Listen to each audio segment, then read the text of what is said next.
എന്താ ഇൻസ്പെക്ടർ? ഇപ്പൊ ഈ റോഡിൽ പോയതാരാ? ഒന്നെന്റെ മകനാ, മറ്റവന്റെ കൂട്ടുകാരനും. എന്താ? എനിക്ക് അവരെ കസ്റ്റഡിയിൽ എടുക്കണം. കാര്യം എന്താ? എന്റെ കൂടെ ഉണ്ടായിരുന്ന SI-യുടെ മുഖത്ത് അവർ തിളച്ച വെള്ളം ഒഴിച്ചു. മുഖം പുള്ളി അയാളെ ഇപ്പൊ ആശുപത്രിയിലാക്കിയിരിക്കുക. എനിക്ക് അവരെ കിട്ടണം. നിൽക്കണം സാർ, മേയറുടെ മകനാണെന്ന് പറഞ്ഞില്ലേ? അതുകൊണ്ട് ചെയ്ത കുറ്റത്തിൽ നിന്ന് ഒഴിവാകുന്നില്ലല്ലോ. ശരിയാണ്, തെറ്റ് ആര് ചെയ്താലും തെറ്റ് തന്നെയാണ്. You can proceed. സജി, എനിക്ക് പോവുകയാണെങ്കിൽ 2 മാസത്തിനുള്ളിൽ നമ്മുടെ സിറ്റി ഒന്ന് തെളിയും. എന്റെ അതേ സ്വഭാവമാണ് CIക്ക്. മര്യാദക്കാരോട് മര്യാദ, തെറ്റിക്കഴിഞ്ഞാൽ നമുക്ക് കയ്യിലെടുക്കാൻ ബുദ്ധിമുട്ടൊന്നും ഉണ്ടാവില്ലല്ലോ. അത് നല്ല കോള്. ഇതിനേക്കാൾ വലിയ നരികളെ കയ്യിലെടുത്തിട്ടുള്ളവനല്ലേ കൃഷ്ണേട്ടൻ. വന്നു എന്നാ തോന്നണേ.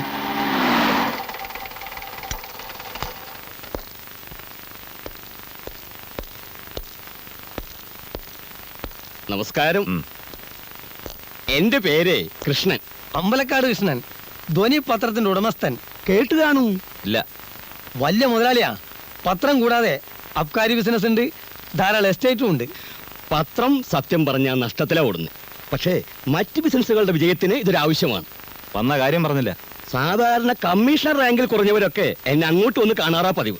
ആ പതിവ് തെറ്റിച്ച് ഞാൻ മിസ്റ്റർ ശ്രീധരനല്ല, ശേഖരൻ. ശേഖരനെ കാണാൻ ഇങ്ങോട്ട് വന്നപ്പോൾ ശേഖരൻ എന്തെങ്കിലും പ്രത്യേകത ഉണ്ടാവണമല്ലോ. അത് ശരിയാ. ഇന്ന് വരെ ഒരാളെ കാണാൻ കൃഷ്ണേട്ടൻ ഇങ്ങോട്ട് വന്നിട്ടില്ല. വന്നത് എന്തിനാണെന്ന് പറയൂ. മേയറുടെ മകനെ ഇന്നലെ അദ്ദേഹത്തിന് മുമ്പിൽ വെച്ച് അറസ്റ്റ് ചെയ്തെന്നറിഞ്ഞു. ഈ ചങ്കൂറ്റം സമ്മതിക്കാതിരിക്കാൻ പറ്റില്ല. ഒന്ന് നേരിട്ട് അഭിനന്ദിക്കാനാണ് ഞാൻ വന്നത്. അഭിനന്ദിക്കാനായി ഞാൻ ഒന്നും ചെയ്തിട്ടില്ല. അത് പിന്നെ അങ്ങനെയല്ലേ പറയൂ. അവരെ വിട്ടോ? പിന്നെ ഇന്നലെ രാത്രി തന്നെ ജാമ്യത്തിൽ ഇറക്കിയില്ലേ?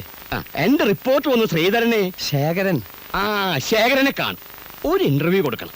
നഗരത്തെ നടുക്കിയ സിംഹം. തലക്കെട്ട് വരെ ഞാൻ തീരുമാനിച്ചു കഴിഞ്ഞു. കൊള്ളാം. ഉഗ്രൻ. ഉഗ്രൻ എന്ന് പറഞ്ഞാൽ അത്യുഗ്രൻ. തനിക്കൂടെ എന്താ കാര്യം? പോണം. കുറെ പടങ്ങളും വേണം, പല പോസുകളിൽ. സോറി, എനിക്ക് പബ്ലിസിറ്റിയിലും മറ്റും തീരെ താല്പര്യമില്ല. വേണ്ട, പക്ഷേ ഞങ്ങളോട് സഹകരിക്കാമല്ലോ. എങ്ങനെ? ഇന്നലത്തെ സംഭവം പോലെ സെൻസേഷണൽ ആയിട്ടുള്ള കാര്യങ്ങൾ നടത്തുമ്പോൾ ആദ്യം ഞങ്ങൾ വിവരറിയിക്കും. പകരം തിരിച്ചൽ ഉപകാരങ്ങൾ എനിക്കും ചെയ്യാൻ സാധിക്കും. അപ്പൊ വേറെ വിശേഷമൊന്നുമില്ലല്ലോ. എനിക്ക് ഒരുപാട് ജോലികളുണ്ട്. ഞാൻ സംസാരിച്ചു തീർന്നില്ല. എനിക്ക് കേട്ടിരിക്കാൻ സമയമില്ല. അമ്പലക്കാട് കൃഷ്ണനോട് ആരും ഇതുവരെ ഇങ്ങനെ പെരുമാറിയിട്ടില്ല. നന്നായി. ആദ്യമായിട്ട് ഇങ്ങനെ പെരുമാറിയതിന്റെ ക്രെഡിറ്റ് എനിക്കായിക്കോട്ടെ.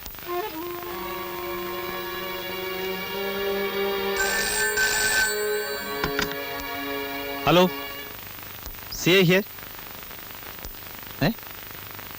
റവന്യൂ ഇന്റലിജൻസ് ഇന്നോ? എന്താ സാർ?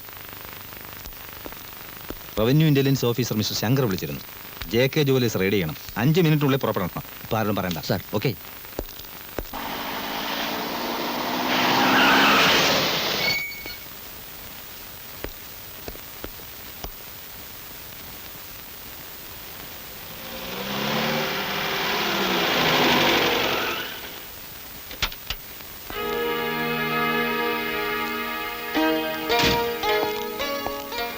I am Shankar.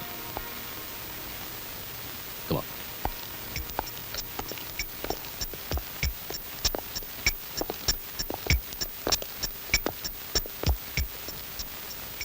ഒച്ചയും ബഹളവും ഒന്നും വേണ്ട. ഞങ്ങളൊരു ചെറിയ റെയ്ഡിന് വന്നതാണ്. ക്ഷമിക്കണം, ഒരു ചെറിയ അസൗകര്യമുണ്ട്. കുറച്ച് നേരത്തേക്ക് ഇവിടെ കച്ചവടം ഉണ്ടായിരിക്കുന്നതല്ല. എല്ലാവരും ഒന്ന് പുറത്തേക്ക് ഇറങ്ങി നിൽക്കണം. ഇവർ പോയി കഴിഞ്ഞാൽ ഉടനെ ഷട്ടർ ഇട്ടേക്കാൻ പറയും. Yes sir. ഒന്ന് പുറത്തിറങ്ങി വേഗം പ്ലീസ്. ആ ഷട്ടർ ഇട്. മിസ്റ്റർ തോമസ്, എവിടെയാണ് നിങ്ങളുടെ സ്റ്റോർ റൂം? അകത്താണ് സർ. വരും. റെയ്ഡ് കഴിയുന്നവരെ ഇവിടെ നിന്ന് ആരെങ്കിലും ഫോൺ ചെയ്യുകയോ പുറത്തുനിന്ന് വരുന്ന കോൾസ് അറ്റൻഡ് ചെയ്യുകയോ ചെയ്യരുത്. It's a warning. കമാ. എവിടെ stock register? Please verify the stock. സെയിൽസ്മാൻമാരോട് കൃത്യമായി തൂക്കി അളവ് ബോധ്യപ്പെടുത്തി കൊടുക്കാൻ പറയൂ.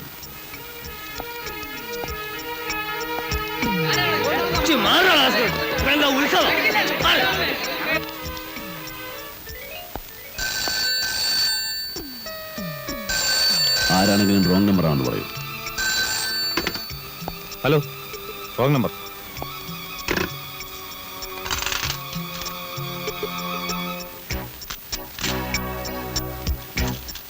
എടുത്തോ.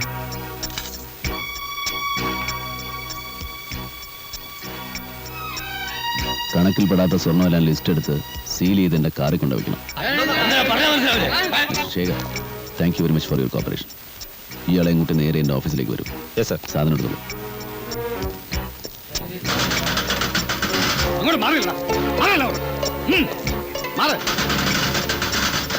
ഇയാളെ പുറകിലോട്ട് ഇരിക്കും. നിങ്ങൾ കയറി.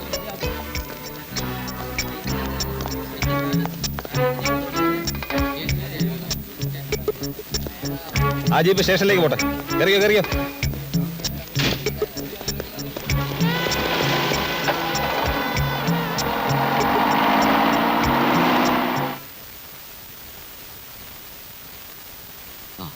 ഏതായാലും ഇവിടെ വരെ എത്തിച്ചു. ഇനി ആ റവന്യൂ ഇൻസ്പെക്ടറുടെ സൈനോടെ കിട്ടിയാൽ മതിയായിരുന്നു. ഡീറ്റെയിൽസ് ഒക്കെ ഉണ്ടല്ലോ. അതുണ്ട്.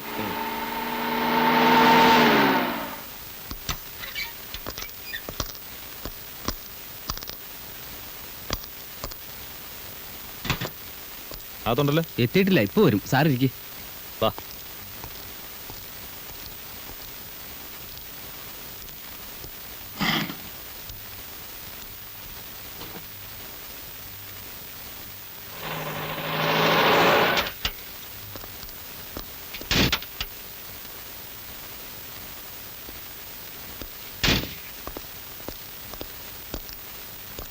Yes, revenue intelligence officer mister Shankar. ഞാനാണ്. എന്താ വേണ്ടത്? അല്ല, ഇവിടെ വേറെ ശങ്കർ. നോ, ആ പേരിൽ ഇവിടെ ഞാൻ മാത്രമേ ഉള്ളൂ. അപ്പോ സ്വർണ്ണക്കടയിൽ റെയ്ഡ് ചെയ്യാൻ വന്നത്? സ്വർണ്ണക്കടയോ? ആര് റെയ്ഡ് ചെയ്തു? What nonsense are you talking? വല്ല സ്വപ്നം കണ്ടതാണോ അതോ കെട്ടിച്ചമച്ചുണ്ടാക്കിയ കഥയോ? പോകുന്നതിന് മുമ്പ് താൻ എന്തുകൊണ്ട് എന്നോടൊരു വാക്ക് ചോദിച്ചില്ല? ഞാനിങ്ങോട്ട് വിളിച്ചിരുന്നു. അപ്പൊ സാറും ഉണ്ടായിരുന്നില്ല. പിന്നെ ഇങ്ങനൊരു ചതി ഉണ്ടാവുമെന്ന് ഞാൻ ഒരിക്കലും പ്രതീക്ഷിച്ചിരുന്നില്ല സർ. പട്ടാപ്പകൽ ഒരു പറ്റം പോലീസുകാരെ പമ്പര വിഡ്ഢികളാക്കി ഒരു വിദ്വാൻ സ്വർണ്ണക്കട കൊള്ള ചെയ്തു എന്ന് പറഞ്ഞാൽ ആര് വിശ്വസിക്കുമെടോ? തിരുവനന്തപുരത്തിരിക്കുന്നവരോട് ഞാൻ എന്ത് സമാധാനം പറയും? താൻ അയാളെ ഇതിനു മുമ്പ് കണ്ടിട്ടുണ്ടോ? ഇല്ല. അയാളെ കുറിച്ച് എന്തെങ്കിലും ഇൻഫർമേഷൻ തന്റെ കയ്യിലുണ്ടോ? പിന്നെ ഏത് പൊത്തിച്ചെന്നാടോ അയാളെ കണ്ടുപിടിക്കുന്നത്? താൻ എന്ത് ചെയ്യുന്നു എനിക്കറിയണ്ട. സ്വന്തം ഇഷ്ടപ്രകാരം ചെയ്തതല്ലേ. അയാളെ കണ്ടുപിടിക്കേണ്ട പരിപൂർണ്ണ ഉത്തരവാദിത്വം തനിക്കാണ്. മനസ്സിലായോടോ idiot? Yes, speaking. Be on the line. You may go. Hello. Wait. Charge എടുത്തപ്പോൾ തന്നെ നഗരത്തെ കിടുകിടാ ഉറപ്പിച്ച സമർത്ഥനായ ഇൻസ്പെക്ടർക്ക് പറ്റിയ ആന മണ്ടത്തരം നാട്ടുകാരും പത്രക്കാരും അറിഞ്ഞോടും. നടന്ന നാണക്കേടേ ഈ 4 ജോലികൾ അറിഞ്ഞാൽ മതി. കൂടെ വന്ന എബിമാരോട് പറഞ്ഞേരെ, കാണുന്നവരോടൊന്നും വിളിച്ച് പറയണ്ടെന്ന്. ഇന്നലെ അങ്ങടെ ലൂസി പറഞ്ഞ തന്നെ പോലെയുള്ളവർക്ക് ആരംഭസൂര്യത്തെ ഉണ്ടാവുമെന്ന്.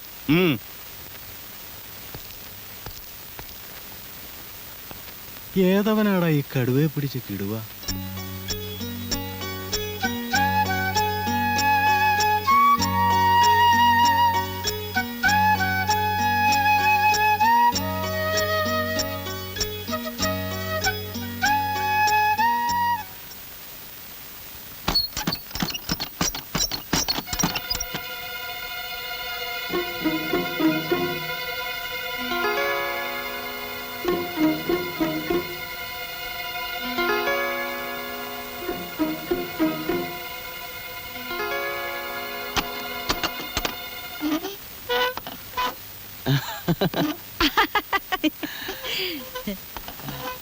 സാറിന്ന് ഓഫീസിൽ പോയില്ലേ?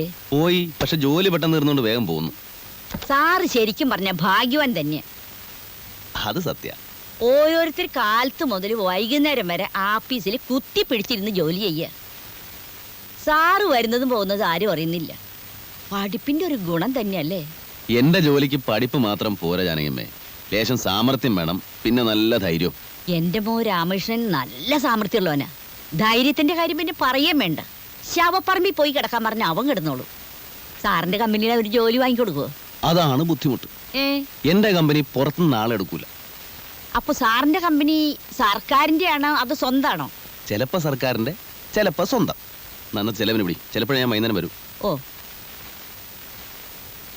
ചിലപ്പോ സർക്കാരിന്റെ, ചിലപ്പോ സ്വന്തം. എന്തുട്ട് കമ്പനി അത്?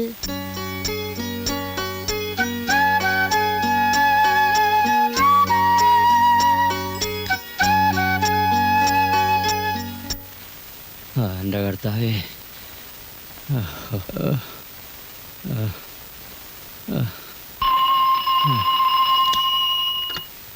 ഹലോ, അതെ. ആരായാലും എനിക്ക് തരണ്ട. നേരിട്ട് സംസാരിക്കണമെന്ന് രഹസ്യം അത്ര. ഹലോ, ഞാനാണ് ശങ്കർ എന്ന പേരിൽ രാവിലെ റെയ്ഡിന് വന്നില്ലേ, റവന്യൂ ഇന്റലിജൻസ് ഓഫീസർ. എടാ ദ്രോഹി, നീ എത്ര ലക്ഷം രൂപയുടെ മുതലാടാ കൊണ്ടുപോയത്? നിന്നെ ഞാൻ പറയുന്നത് കേക്ക്. വെറുതെ ബഹളം വെച്ച് ബീപ്പ് കൂട്ടിയിട്ട് എന്താ കാര്യം? പോയ സ്വർണം പോയിക്കോട്ടെ എന്ന് കരുതി മിണ്ടാതിരിക്കുന്ന തോമസിന് നല്ലത്. അത് പള്ളി പറഞ്ഞാൽ മതിയടാ. നിന്നെ കണ്ടുപിടിച്ച് ജയിലിനകത്താക്കിയില്ലെങ്കിൽ എന്റെ പേര് തോമസ് എന്നല്ല. പേര് മാറ്റാൻ ഇപ്പൊ വലിയ ബുദ്ധിമുട്ടൊന്നുമില്ല. ഗസറ്റിൽ പരസ്യം ചെയ്താൽ മതി. അല്ലെങ്കിൽ തന്നെ ഈ തോമസ് എന്നുള്ള ഒരു പഴഞ്ചൻ പേരാ. പിന്നെ നഷ്ടപ്പെട്ടതിനെ കുറിച്ച് ഓർത്ത് ഇത്രയും ദുഃഖിക്കേണ്ട കാര്യമൊന്നുമില്ല. അധ്വാനിച്ച് സമ്പാദിച്ചൊന്നുമല്ലല്ലോ. 3 വർഷം മുമ്പ് ഒരു സ്വർണ്ണക്കടയിൽ സാധാരണ സെയിൽസ്മാൻ ആയിരുന്ന നിങ്ങൾ ഇന്ന് കോടീശ്വരനായത് എങ്ങനെയാണെന്ന് എനിക്കറിയാം. ആളുകളെ പറ്റിച്ചും സർക്കാരിനെ വഞ്ചിച്ചും ഉണ്ടാക്കിയതിന്റെ ഒരു അംശം വേറൊരു കള്ളം തട്ടിയെടുത്തു എന്ന് വിചാരിച്ചാൽ മതി. പരാതിയും കേസും ഒക്കെ ആയിട്ട് നീങ്ങാനാണ് ഭാവമെങ്കിൽ നിങ്ങൾ കുഴിച്ച കുഴി നിങ്ങൾ തന്നെ വീഴും. കള്ളക്കടത്ത് സ്വർണം വാങ്ങി സൂക്ഷിച്ചതിന് കൈകളിൽ വിലങ്ങ്, ഇൻകം ടാക്സുകാരെ പറ്റിച്ചതിന് ശിക്ഷ വേറെ. ഫയലുകളും യഥാർത്ഥ കണക്കെഴുതിയ ബുക്കുകളും ഒക്കെ ഞാനിഞ്ഞ് കൊണ്ടുവന്നിട്ടുണ്ടല്ലോ. അത് ഉദ്യോഗസ്ഥന്മാർക്ക് അയച്ചു കൊടുക്കണോ അതോ? നിങ്ങൾ ആരാണ്? ഞാനോ? തന്നെപ്പോലെയുള്ള പെരിങ്കള്ളന്മാരെ പറ്റിക്കുന്ന ഒരു ചിന്നക്കള്ളൻ.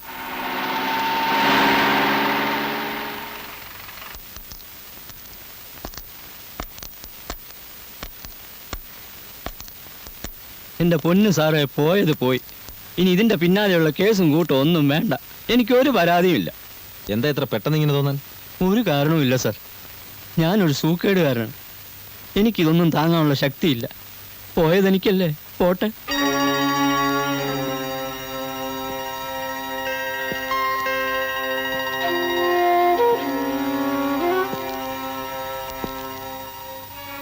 പണ്ടൊരിക്കൽ സുലൈമാൻ സാറുള്ള കാലത്താന്ന് തോന്നുന്നു, ഇതുപോലൊരു വിദ്വാൻ ഏതോ രാഷ്ട്രീയ പാർട്ടിയുടെ തെരഞ്ഞെടുപ്പ് ഫണ്ട് മൊത്തം അടിച്ചുകൊണ്ട് പോയതായി കേട്ടിട്ടുണ്ട്.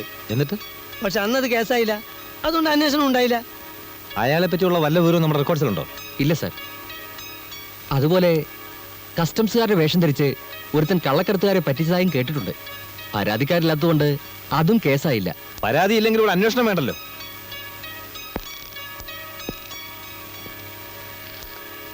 പോലീസുകാരെ പരിഹസിക്കുന്ന കാണാൻ ഇവിടെ എല്ലാവർക്കും താല്പര്യം. എന്തു വന്നാലും നമുക്ക് അയാളെ പിടിച്ചേ പറ്റൂ.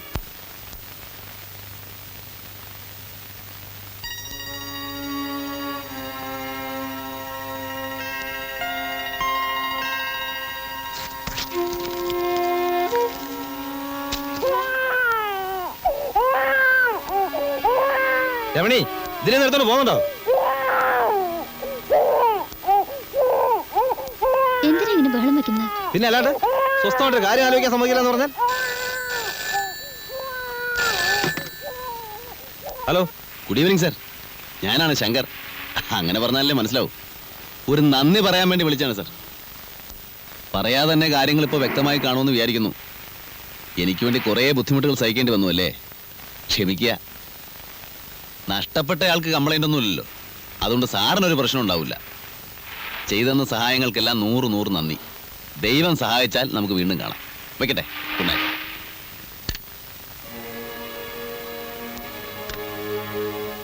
ആരാ വിളിച്ചത്? നീ ആ യൂണിഫോം എടുത്ത് വെച്ചേ.